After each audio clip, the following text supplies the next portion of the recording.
This is Pushpak Bhattacharya, Professor of Computer Science and Engineering at IIT Bombay, delivering a course on natural language processing. Natural language processing is a very important topic in today's world of internet. In this age, there is a lot of information on the web in the form of text. It is a very important concern in today's world to obtain information from this text and use it for various purposes. This is the motivation for understanding natural language processing, its tools, techniques, philosophy and principle. Let us go ahead. The course instructor is myself, Dr. Pushpak Bhattacharya. My home page is www.cac.iitb.ac.in/pb. Areas of expertise are natural language processing and machine learning. Course home page which will be created is likely to be under www.cdeep.iitb.ac.in/NLP2010. Moving forward, we give a perspective on natural language processing, different areas of artificial intelligence and their interdependencies. If you look at this diagram, there are these three layers. Search, logic and knowledge representation forms the first layer. The next layer is machine learning and planning. The final layer is natural language processing, vision, robotics and expert systems. I would like to spend some time understanding these areas and their interrelationships. Before that, let me talk about the importance of artificial intelligence in computer science and engineering. Artificial intelligence is called the forcing function for computer science. Computer science has grown by leaps and bounds in recent years, and one of the reasons for that has been artificial intelligence. Artificial intelligence has always pushed the boundary of computer science and engineering by demanding more and more from the machine. It is understood that the machine should come closer and closer to human beings in terms of its usage and its application. If we look at the lowermost layer in the transparency, if you see this here, natural language processing forms the leftmost corner block, followed by vision, computer vision, then robotics, then expert systems. I would like to make some remarks on this. Natural language processing is concerned with the computer being able to process human like languages like English, French, Marathi, Hindi and so on. In computer vision, the machine processes scene and understands how to operate in the scene. In robotics, there is an embedded software inside the robot asking it to perform various actions like navigating on a terrain. Expert systems is concerned with the expert level performance of a software on a specific task. For example, the task could be diagnosis of disease and curing this. A doctor is known to operate with a number of rules, a very large number of rules obtained by years of education and practice on patients. So, the expert system is concerned with emulating this behavior of the expert. Let us move on to the feeding disciplines which are at the second layer. We find that machine learning and planning feed into a number of layers in the outermost category. For example, natural language processing is fed by machine learning and natural language processing is also fed by knowledge representation. The reason for this is that in current world, natural language processing is using lots of statistical techniques. Statistical techniques are machine learning techniques. They make use of the knowledge contained in the data. In today's internet world, we have a large amount of text in the form of a number of documents, HTML pages, PDF pages, Word pages, PowerPoint presentations, and so on and so forth. The internet is full of textual documents. So, these textual documents have to be made use of. A program has to make sense of this textual document. That requires natural language processing technique. Now, the point here is that suppose human beings are asked to make sense of all this data, then how many pages can a human being really sift through in, let us say, 24 hours of time, okay?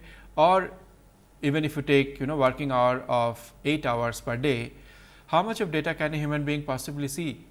Okay? That is the reason why it is important to develop machine learning techniques, statistical techniques, which look at the data and obtain the knowledge content of the data. This is the importance of machine learning. Let us go to the transparency again and see that machine learning is feeding into natural language processing. Here we find that the first layer is search, logic, and knowledge representation. In search, the machine is faced with a number of choices. As it computes. Search algorithms try to find out the best possible strategy, the optimal strategy for the computer. Now, one might ask, in natural language processing, is it necessary to conduct search? We will see many examples where we are faced with a number of choices when we are processing the textual data, and search is very important for this. I will give you a very small example. Suppose I utter the word, I went to the bank to withdraw some money. Now, it is known that bank is a very ambiguous word. Bank contains two meanings. One meaning of bank is the financial bank, where one deposits money and withdraws money from. The other meaning of bank is the bank of a river, the side of the river, okay, the land mass of the river, the land mass which is on the side of the river. So, when I say I went to the bank to withdraw some money, which meaning of bank did I have in mind? This requires search. Okay. A program will have to read the sentence left to right, I went to the bank to withdraw some money. Until it comes to money, it is difficult for the machine or even a human being to understand that we are talking about the financial sense of bank. So, this is a very simple example to show that we conduct search and we solve problems of search when we understand natural language. We will have many examples coming up when we discuss ambiguity of natural language processing. So, let us look at the transparency once again and understand the importance of logic. What does logic do? Logic is a vehicle for reasoning and inferencing. Logic is a vehicle for inferencing in the following sense. A number of rules and pieces of knowledge are given in logical formalism. So, in logic, we are concerned with a number of constructs like if x is true, then y is true. Okay. So, if x is true, then y is true, that says that whenever we can satisfy the values of x, the value of y also is satisfied. In natural language processing, logic forms a very crucial component, because the textual knowledge has to be converted into logical forms, which a machine can process. So, this is the importance of logic, and mainly propositional calculus, predicate calculus, and some forms of non-monotonic logic are used for natural language processing. Finally, we see this box, knowledge representation. Knowledge representation is again critical for natural language processing, because sentences contain knowledge, and this knowledge has to be extracted and embedded in the machine. So, this is a very important problem again. So, let me summarize this transparency. In this transparency, we see the importance of natural language processing and its place in the whole business of artificial intelligence. Okay. So, natural language processing draws from search, logic, knowledge representation. It also draws from machine learning. And different areas of artificial intelligence like vision, robotics, expert systems also draw from many different areas of AI, as shown in the diagram. If you look at the last sentence given in the transparency, AI is the forcing function for computer science. That tells a story that artificial intelligence pushes the frontier of computer science. we can take a step forward and say that natural language processing is the forcing function for artificial intelligence itself. In natural language processing, we are concerned with day-to-day communication.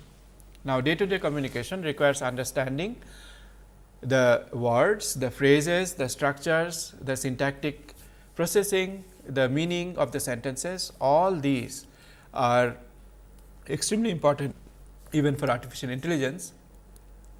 And therefore, when we make any advancement in natural language processing, it impacts artificial intelligence as a field, and artificial intelligence in its own turn advances the frontiers of natural language processing. So, I think I am clear about the whole chain of influencing that different fields do. NLP influences AI, AI influences artificial intelligence. NLP advances AI, AI advances computer science and engineering. Let us move ahead. I would like to spend some time on the course content. The top level topics which are mentioned here are sound, words and word forms. In the next slide, structures, meaning and Web 2.0 applications. If we move to the first topic, sound, sound is concerned with the biology of speech processing.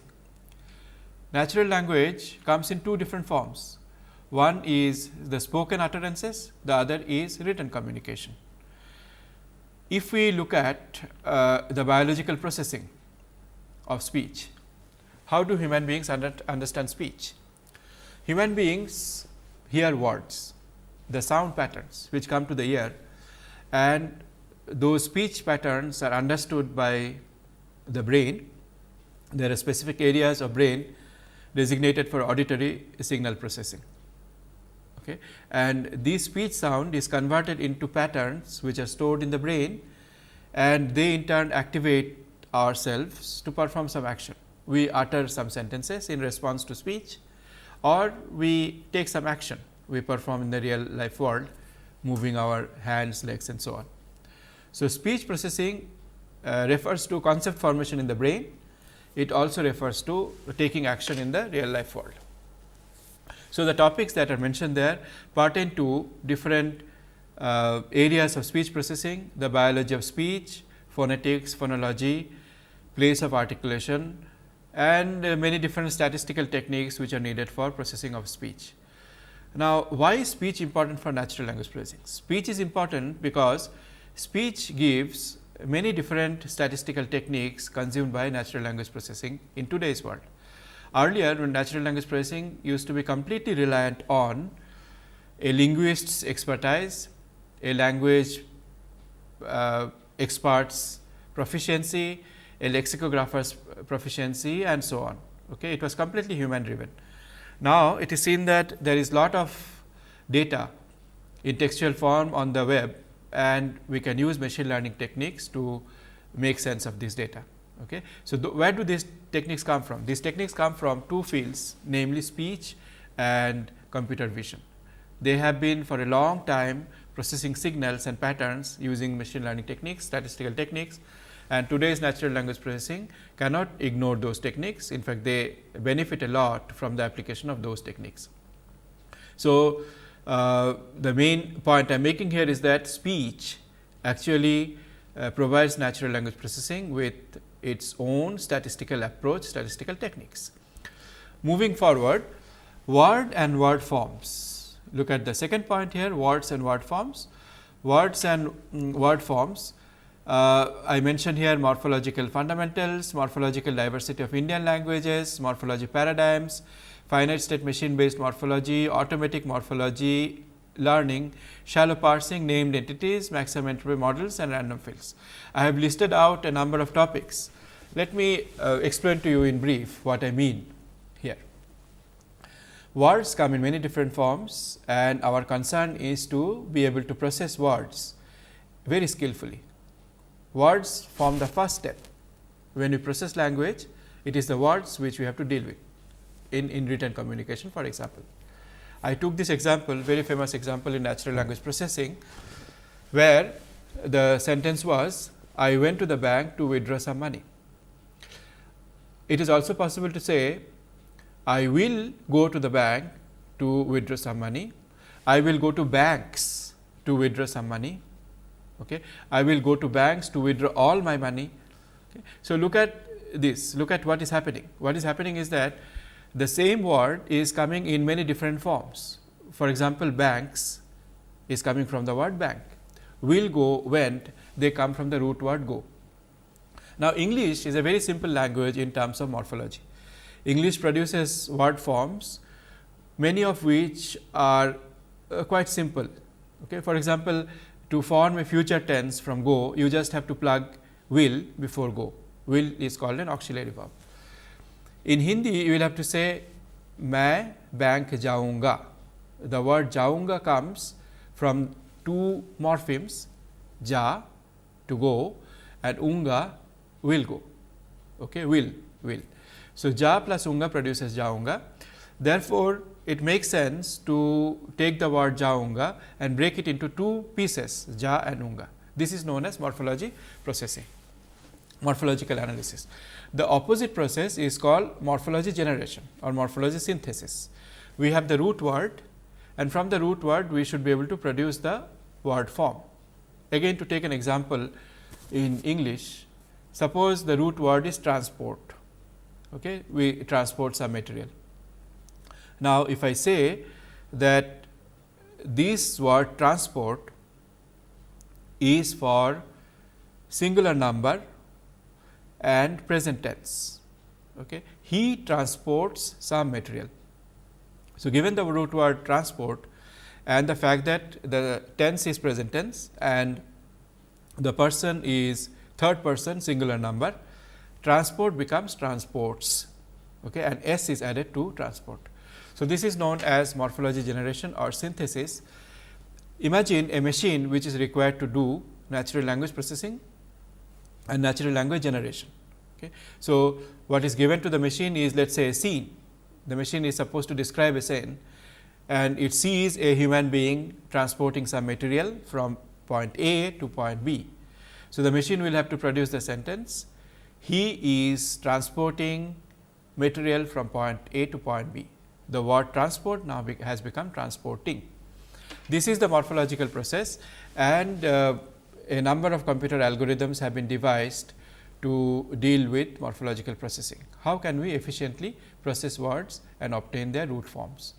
So, in this course, we would like to see finite state machine based morphology, okay, how morphology is processed by means of finite state machines. Okay, we will cover this topic in some detail, just to show how language and computer science come together in the form of a very simple machine, namely the finite state machines.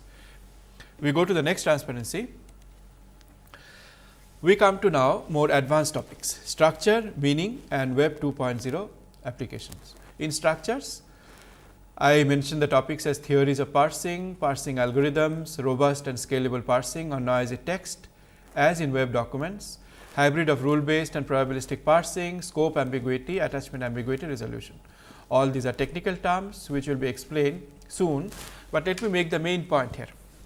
Parsing or syntactic analysis happens to be an extremely well researched topic in natural language processing. All other areas of natural language processing have been investigated, but not so much as parsing or syntactic analysis. Syntactic analysis or parsing is also seen in other branches of computer science like compilers and programming languages, but there we are dealing with a much simpler problem. The problem of parsing a programming language. A piece of program is parsed. This has hardly any complexity compared to natural language. A C program or a Fortran program or a Pascal Java program, they do not have the complexity of natural language, sentences, paragraphs and chapters. When we have a running piece of text, large amount of text to be processed by a machine, and we have to isolate the words, the morphemes within the words, the morphological processing, the phrases which are present in the sentence, okay, noun phrase, verb phrase, which we will deal with after some time. All these structures which are detected from the sentences correspond to syntactic analysis or structure processing. This is an extremely well understood area, and a number of algorithms exist in this. I will cover those algorithms in detail. Parsing will form an important component of our discussions. From structures, we come to the next topic. If we look at the transparency again, it is meaning. Meaning is the ultimate aim of natural language processing. How do we extract the meaning of sentences? This is our main concern. I mentioned the topics here as lexical knowledge networks, word net theory, Indian language word nets and multilingual dictionaries, semantic roles, words and disambiguation, WSD and multilinguality, metaphors, co-references. A very large number of topics, all of them are complex, difficult topics. I would like to again spend some time on this topic. Meaning, I said, is the main concern of natural language processing. How do we understand meaning? Now, in this business, something that comes to big help is called word net and dictionaries and ontologies. Okay, they form very important components of meaning detection, okay, and meaning representation. Now, word nets and lexical knowledge networks are nothing but meaning representations and their interconnections. Okay. To take an example, dog is an animal. We look at dogs and we also have this class of animals. What do dogs have? Dogs have tails, eyes, legs, hair and so on. Animals also have many different properties. Most of the animals are moving, most of the animals procreate, produce children, and most of the animals drink water, eat food and so on and so forth. Now, dog being a member of the animal family inherits all these properties. So, there is an intimate meaning linkage between dog and animal. So, what are we talking about here? We are talking about not the word dog and animal. We are talking about meanings of the words dog and animal, how they relate to each other. Okay. So, this is what is represented in lexical knowledge networks, and it took a long time for natural language processing to understand that meaning networks are crucial for natural language processing. Okay. We will spend quite an amount of time on word nets at IIT Bombay. We have done lot of research and development in word net building, and I would like to describe our work on Hindi word net, Marathi word net, our effort at creating Indian language word nets all over the country, which is advancing the state of art in natural language processing in this country. So, meaning representation through word net, ontology, dictionary will form an important component of our discussions. Coming to the next topic, which is Web 2.0 applications. I mentioned the items as sentiment analysis, text entailment, robust and scalable machine translation, question answering in multilingual setting, cross-lingual information retrieval. What do I mean by all this? Those of you who are keeping track of what is going on in the internet is again going through a revolution. Internet itself has caused a revolution in human life. Civilization has been profoundly influenced by web, by internet. Things which were not imaginable before the advent of internet is happening regularly today, absolutely regularly. So, web is now coming up with its next version, which is Web 2.0. I mentioned some topics here like sentiment analysis, text entailment, machine translation in a large scale and so on and so forth. Let us just take the first topic, sentiment analysis. If you think carefully, we have a completely new world order now. Never before was so much of public opinion was available in electronic form. Okay. Common man can access information about any organization, any person just through the click of a mouse. So much of information about persons and organizations are available on the web in a completely electronic form. This is a completely new scenario. It did not exist before. So, sentiment analysis is concerned with how to look at a document, how to process the content of the document, and then find out what is the document writer, okay, or the speaker saying about a particular entity, an organization or a person. Is the person positively oriented towards the person or the organization, or is the person's opinion negative? For example, take a bank and you look at the blogs that the users of the bank express their opinions in. Blog, you have a lot of textual data in electronic form, and you would like to understand, is the blog praising the bank or is it expressing opinion against the bank. This is the concern of the field called sentiment analysis. In sentiment analysis, we would like to develop programs which automatically understand the opinion of the users from the electronic text. This is known as sentiment analysis or polarity detection. Okay. So, similarly, text entailment is concerned with inferencing of text. Given two pieces of text, are they consistent with each other? Does one text follow from the other? In large scale machine translation, which is a very old field and extremely relevant for a country like India, where multiple languages are spoken, written, the concern is to be able to translate from one language to another, like English to Hindi, Hindi to Marathi, Marathi to Bengali, and so on. At IIT Bombay, we again have large scale activity on machine translation. The final topic I mentioned there is cross-lingual information retrieval. If you think about it, in a country like India, cross-lingual information retrieval forms a very important problem. Users have information need. Where do they go for their information need? Earlier, when the web did not exist, users used to go to libraries, obtain their information from the library. Nowadays, people click a mouse, okay, or they use a keyboard. They go to the web and obtain the information from the web. Now, imagine what kind of problem a user will face if the language of the user is not English. The web, a large part of web is in English. The user has to pose the query in English, obtain information in English, and then understand the document. If the user is not comfortable with English, then the user is handicapped. This is known as the problem of language barrier. In India, the comfort level of English is not very high. It is known that about 5 to 6% of Indian population is comfortable in usage of English. So, for such people, when their information need has to be met, they should be able to pose query in their own language, obtain information in their own language. But at the background, what is happening is the web is processing the query, looking at large amount of English documents, and then producing an answer in the language of the user. This is known as cross-lingual information retrieval. And cross-lingual information retrieval is a very, very relevant and current problem for many countries, and India is no exception. Okay. So, this in a nutshell is an overview of the topics I would like to cover. In summary, we will look at speech processing techniques, we will look at how words are processed and stored, morphological processing, dictionaries. We will understand the techniques of syntactic analysis, parsing. Meaning representation is done in dictionaries, word nets and ontologies. We would like to discuss those topics. And finally, some of the web 2.0 applications like sentiment analysis, text entailment, machine translation and cross-lingual information retrieval will be covered. This gives an overview, and I suppose this is an exciting set of topics, and once these topics are covered, one gets a good overview of what is going on in natural language processing.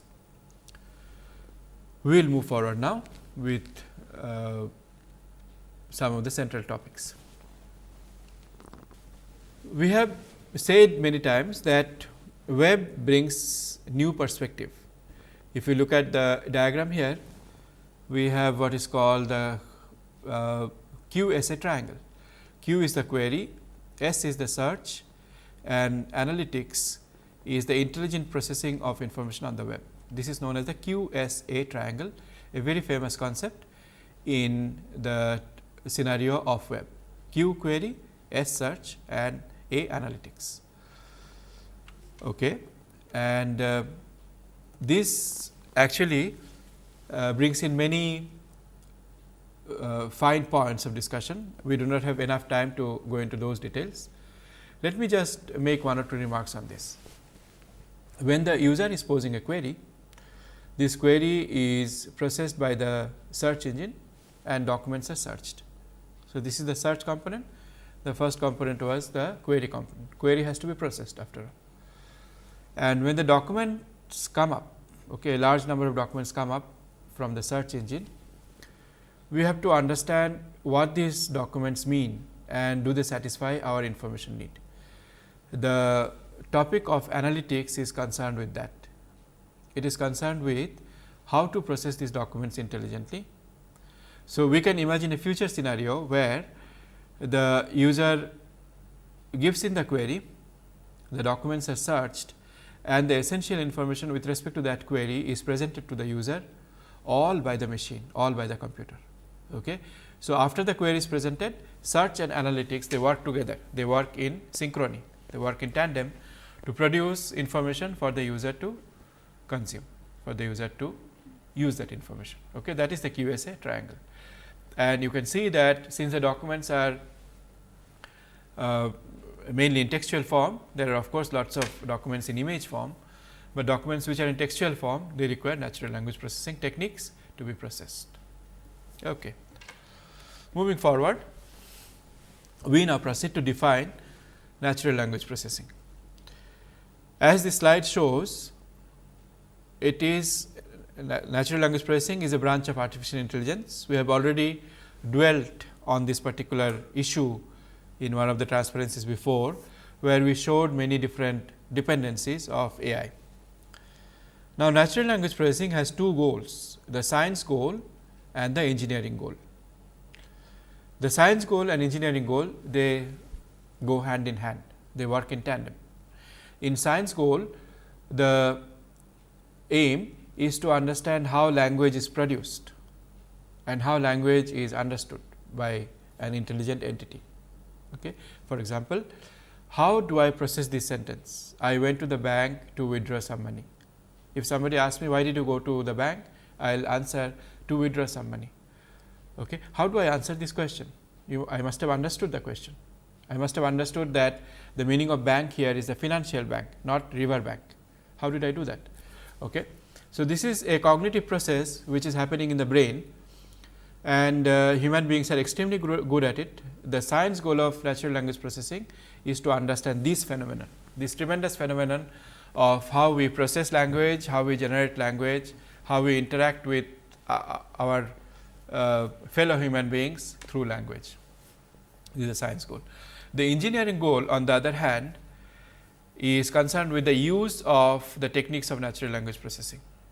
When we create a natural language processing program, it has a particular use. Okay. For example, I could use the natural language processing program to read a text, okay, and produce sounds corresponding to the text. This, for example, could be very useful to a blind person. Okay. A blind person is not able to read a piece of text himself.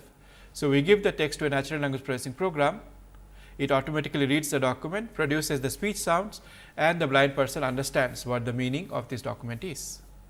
So, this is an extremely important utility of language processing. Consider another scenario where the person is not blind, but he is speaking, and as he speaks, the speech sounds are interpreted by a speech processing language understanding system, and those speech sounds are converted into a textual file. So, imagine how the life of a teacher will become simpler if such a system exists. The teacher simply comes to the class, delivers the lecture, a software program captures those sounds and produces a textual file, which can eventually be uploaded on the teacher's home page, and the students can make use of the lecture notes. The lecture note was not written by the teacher, nor was anything written by the student. A program captured all the sound and produces the lecture note. Okay. So, this is another very important use, namely the speech understanding and speech encoding into text. Okay. There are many such applications of language processing.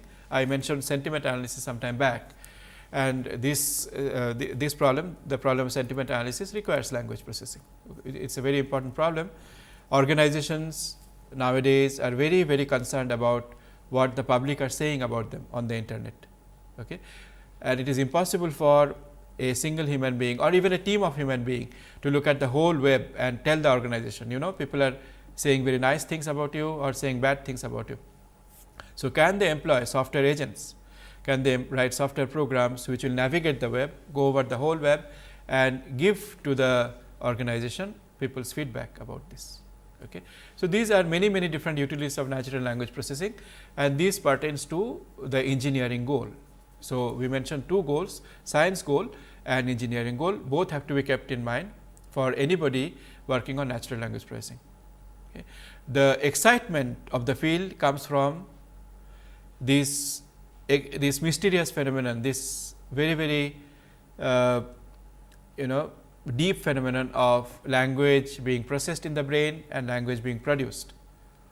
Okay, the excitement comes from there. This is the science goal. And the other kind of excitement that comes is that language processing produces useful tools and resources, which makes human beings' life easier. So, science goal and engineering goal. Proceeding further, there was this very famous test called Turing test, which was proposed by one of the great, I would say one of the great men of computer science and mathematics, Alan Turing, who proposed that a particular test can be conducted to find out if a machine is truly intelligent. If you look at this diagram, there is this test conductor who is interacting with a machine and a human. The test conductor does not know where is the machine and where is the human being. Imagine these two circles to be two different rooms, and all the communication takes place through the keyboard. Now, the task is, can the test conductor find out which room contains the machine and which room contains the human being? Can the test conductor find out which is the machine and which is the human? So, if the test conductor cannot distinguish between the machine and the human, then the machine is supposed to be intelligent. It is supposed to be passing the test for intelligence.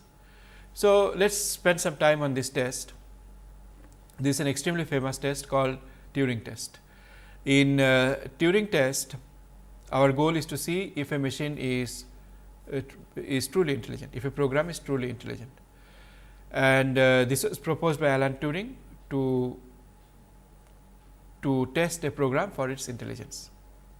There are many criticisms, many philosophical criticisms against Turing test. However, the test has stayed. Okay, over the years, the test has been studied by AI students, AI researchers. So much so, nowadays you have a competition. Okay. In this competition, you essentially conduct a Turing test to find out if a program is truly intelligent or not. The participants are subjected to something like a Turing test, and they are given enormous amount of money as prize if the test conductor, who is a human being, cannot detect if the software program was a machine indeed, or was it actually a human being which was interacting with the test conductor. Now, the Turing test actually inspired something called Eliza, which is a very famous program, one of the first programs to demonstrate natural language processing, though in a very naive way, but it brought out a number of aspects of natural language processing. So, here is the URL which can be tried, which you can try to interact with Eliza. I show a snapshot of Eliza. Look at this screen and look at the first sentence here. The whole screen captures interaction with a mechanical psychotherapist. Okay. It is a software program which behaves like a psychotherapist. The first sentence is, I am the psychotherapist, please describe your problem. Each time you are finished talking, type RET twice, that is the return button twice. This is the sentence coming from the machine or the program, and the human being answers saying, I have a terrible headache. Here it is, I have a terrible headache. The machine's response is, maybe you should consult a doctor of medicine, I am a psychiatrist. So, this is a very nice answer. If you can appreciate this point, this is a very nice answer, very natural answer. Any psychotherapist or psychiatrist will answer this way. If you have a headache, where should you go? You should go to a doctor, not to a psychiatrist. Then the human being says, okay, I will do that then. Now, the machine comes back and says, can you elaborate on that? And this is a bit of a strange response. Why would the entity respond this way? Can you elaborate on that? The machine has already advised the human being to go to a doctor, and the human being also, the patient also has agreed, yes, I will go to the doctor. Now, why should the machine come back and say, can you elaborate on that? Then the human being says, what are you talking about? No, I cannot elaborate, see you. So, he is about to leave, I cannot elaborate, I will go now, see you later. Then the machine says, why do you say that? Then the human being says, now you are just talking nonsense. The human being is irritated. Now, the machine says, what makes you believe now I am just talking nonsense? Human being says, you are not making any sense. Then the machine says, perhaps your plans have something to do with this.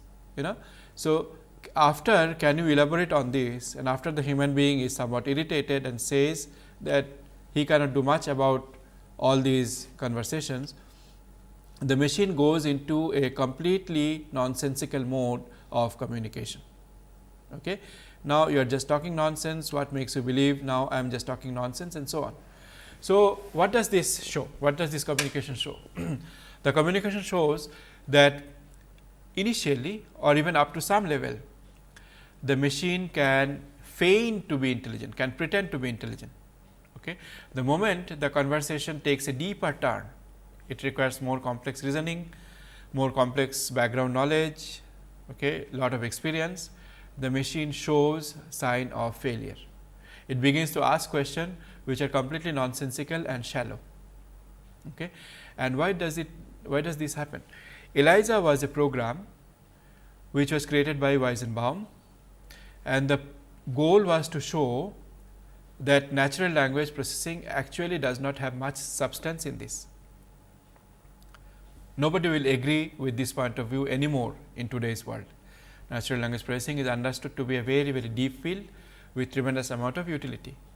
But in those days, Weizenbaum set out to showing to the world that, see, I can create a program, a software program, which can intelligently converse with a human being without ever informing the human being that it is actually a software agent. Okay. So, that is the point. The software program is showing that it is powerful enough to deal with language, whereas it actually is not.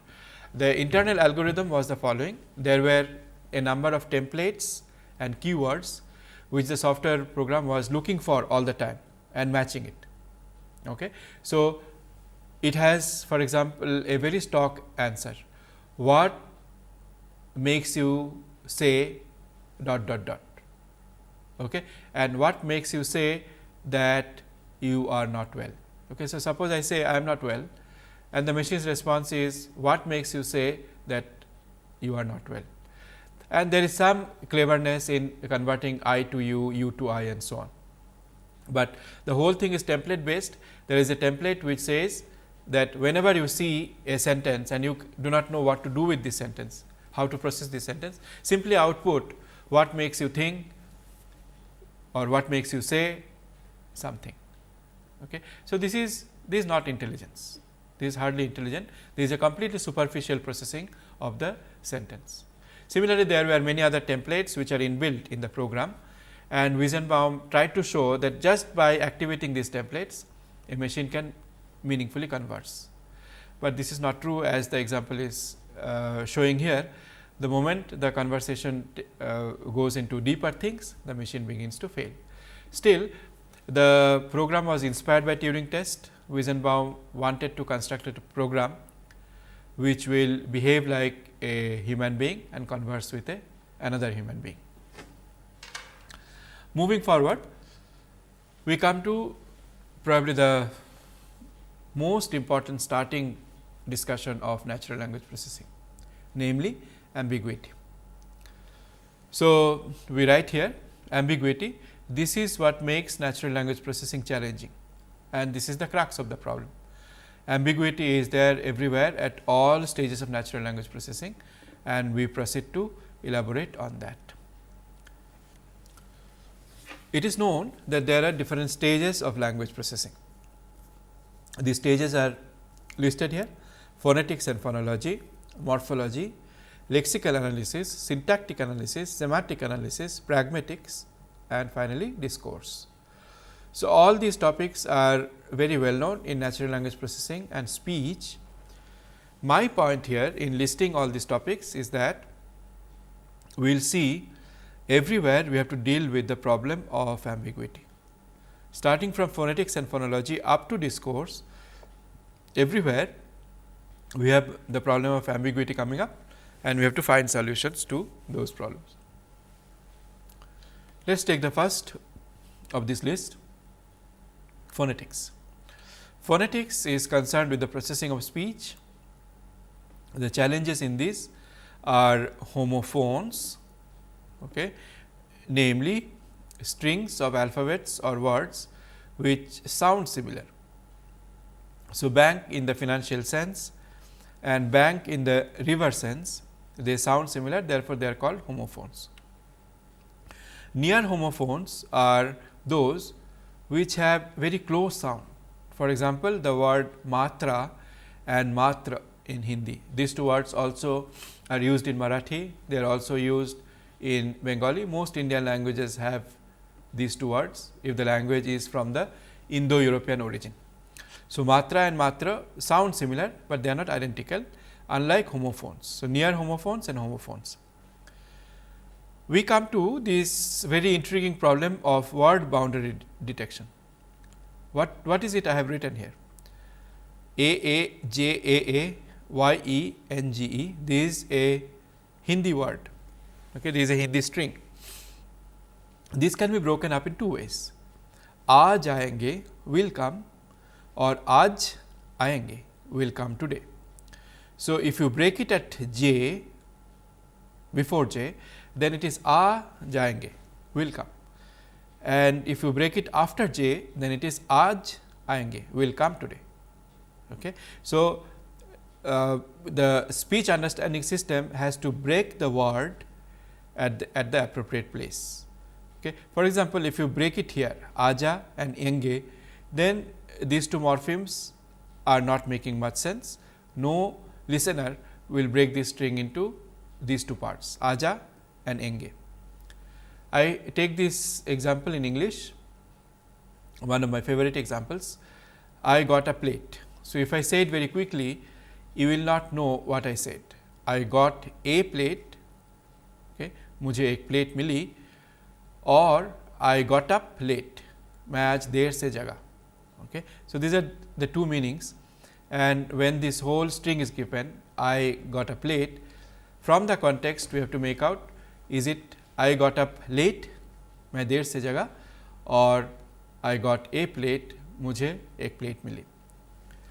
Similarly, there are these problems of phrase boundary detection. This is an example here. I leave it as an exercise to you to see how the phrase boundary when broken before as such or after as such can produce two different meanings. A very important problem in phonetics is disfluency. I show some of the strings here, ahem, etc.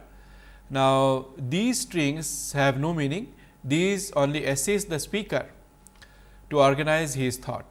The speaker buys some time through these regions of disfluency. If I say I will go to school, but I do not know what to carry there, I forgot my umbrella.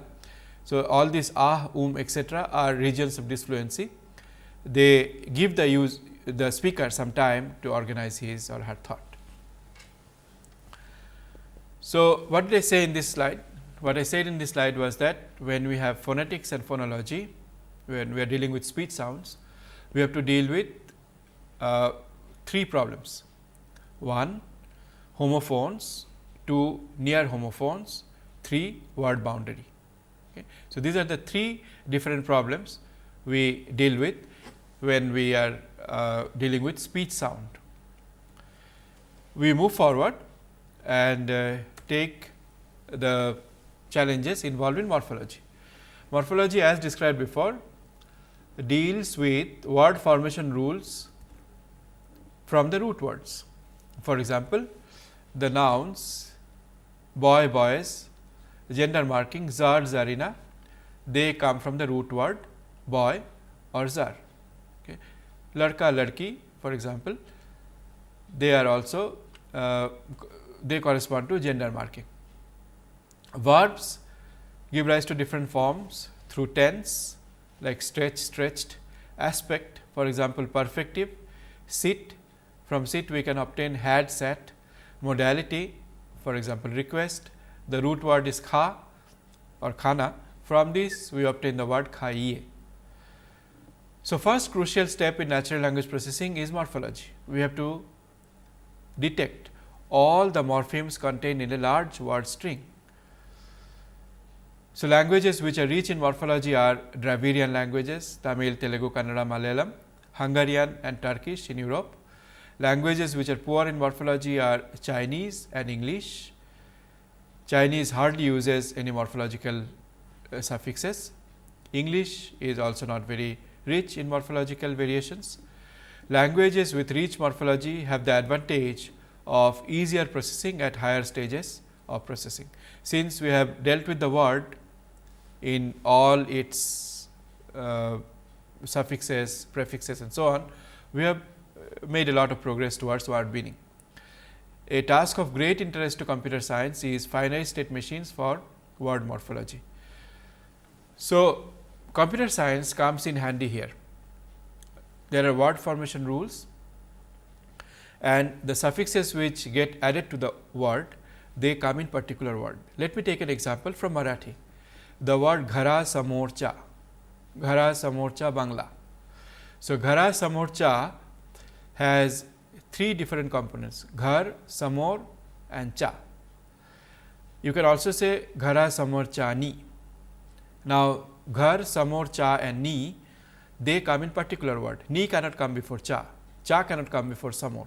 Okay. So, there is a particular word in which the suffixes are produced and inserted into the word. So, this automatically becomes a small parsing problem, and this problem is very effectively dealt with by making use of finite state machines. Computer science has invested a lot of its energy in understanding finite state machines, the algorithms corresponding to that and the theory of finite state machines, they come in handy when we deal with morphological processing. Here we will finish the first lecture.